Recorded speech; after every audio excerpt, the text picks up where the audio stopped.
कामयाब होना ना होना ये तो माई के हाथ में है, लेकिन जो कामयाबी वो दे रही है इससे बड़ी कोई दौलत नहीं है। क्योंकि हमें जिस मार्ग पे चला रही है उस मार्ग से अच्छा कोई मार्ग ही नहीं है। आज उन्होंने बहुत कुछ दिया। जीवन है हमारा, हम उनकी सेवा करते हैं तो उनकी भक्ति का प्रचार करते हैं, और जो हमने जन्म लिया है वो हमारा सार्थक हो रहा है।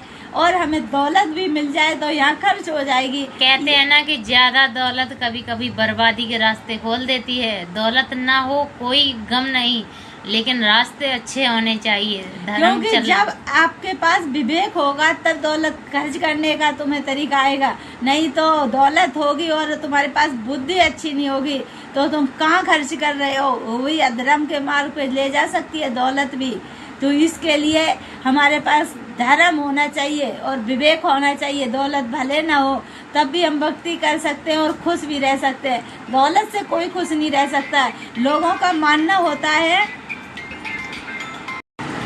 कि हम मतलब सिटी में रहें तो बहुत खुश रह सकते, ऐसा होता है किसी किसी का कहना, या दौलत ज्यादा हो वो खुश रहता है। पर मेरा ये मानना है इससे नहीं खुश रह सकते हैं। और जो हम खुशी बाहर ढूंढ रहे हैं वो बाहर है ही नहीं, वो तो आनंद कंद जो दशरथ नंद वो जो है परमात्मा वो हमारे अंदर ही है। और अंदर अगर शांति है तो खुशी भी है और वहीं सिटी भी है। जब हम खुश हैं तो कहीं भी जंगल में भी खुश रह सकते हैं, और खुश नहीं है तो हमें सोने के सिंहासन में भी बैठा रह जाए ना तब भी खुश नहीं रह सकते। ये बात सत्य कहते हैं हम। तो पहले तो हमें यही समझना है कि हमारे लिए सही मायने में क्या है। माना दौलत भी जरूरी है, लेकिन दौलत से बढ़ के भी बहुत कुछ है। पहले उसको समझो कि हमारे लिए सबसे ज्यादा जरूरी क्या है।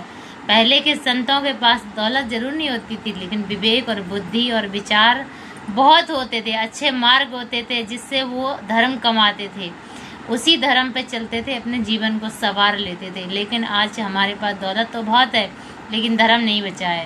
दौलत यही काम आ सकती है, वहाँ पे तो नहीं काम आएगी ना।